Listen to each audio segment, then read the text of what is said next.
அதே போன்று தமிழக இஸ்லாமிய தலைவர்கள் தங்களுடைய ஆதரவை வழங்கி இருக்கக்கூடிய அந்த நேரத்தில், உதாரணத்திற்கு தமீம் அன்சாரி அவர்கள் திராவிட முன்னேற்ற கழகத்திற்கு ஆதரவை தெரிவித்திருந்தார். அவர் தன்னுடைய பதவியை ராஜினாமா செய்துவிட்டு மு.க. ஸ்டாலின் அவர்களுக்கு அந்த இடத்தை கொடுக்க போகிறேன் என்று சொல்லக்கூடிய ஒரு காட்சி வெளியாகி அது பல பேரால் பகிரப்பட்டு நிகழ்ச்சியான பல கருத்துக்களை பதிவு செய்து கொள்கிறார்கள். அதே மாதிரி அலிமல் புகாரி என்று சொல்லப்படக்கூடிய காங்கிரஸை சார்ந்தவர், காங்கிரஸ் கட்சி முகம் சுளிக்கக்கூடிய வகையில் ஒரு இரவில் திடீரென்று நேற்று வரை இருந்த கூட்டணியில் இருந்து விலகி தாவேகாவினுடைய கூட்டணியில் போய் சேர்கிறது. எந்த விதமான முன்னறிவிப்பும் இல்லை, ஒரு கர்ட்டசி இல்லை, எந்த விஷயமும் இல்லாமல் ஒரு அடியாக போய் சேரும்போது அதை எதிர்த்து அவர் கருத்தை சொல்கிறார். அவர் மு.க. ஸ்டாலினை ஆதரித்து பேசுகிறார்.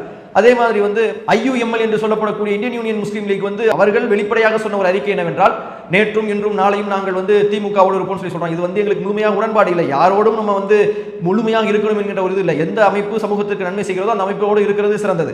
உதாரணத்திற்கு திராவிட முன்னேற்ற கழகத்தினுடைய கடந்த கால நடவடிக்கைகள் நமக்கு நம்பிக்கை தரக்கூடியதாக இருக்கும் பட்சத்தில் ஆதரிப்பதாக அவர்கள் முடிவெடுத்திருப்பார்களே, ஆனால் அந்த ஆதரவை அவர்கள் அழகான முறையிலே விசுவாசத்தோடு அவர்கள் சொல்லி இருக்கக்கூடிய ஒரு காரியங்களை நாம பார்க்கிறோம். அப்போ IUML திமுகவினோடு இருக்கிறது, தமீம் அன்சாரி இருக்கிறார், காங்கிரஸிலே இருந்த அலிமல் புகாரி அவர்களுக்கு எதிராக கருத்து தெரிவித்து நீக்கப்பட்டிருக்கிறார். அப்ப இது என்ன செய்தியை மக்களுக்கு சொல்கிறது என்றால், தமிழக இஸ்லாமியர்கள் பல்வேறு அமைப்புகளை சார்ந்தவர்களாக இருந்தாலும், பல்வேறு பிரிவுகளை சார்ந்தவர்களாக இருந்தாலும், அவர்களுக்குள் பல்வேறு முரண்பாடுகள் இருந்தாலும், தங்களுக்கு கொடுத்த வாக்குறுதியை நிறைவேற்றியவர்களுக்கு நன்றியுடையவர்களாக இஸ்லாமியர்கள் இருக்கிறார்கள் என்கின்ற ஒரு செய்தியை நம்மால் பார்க்க முடிகிறது.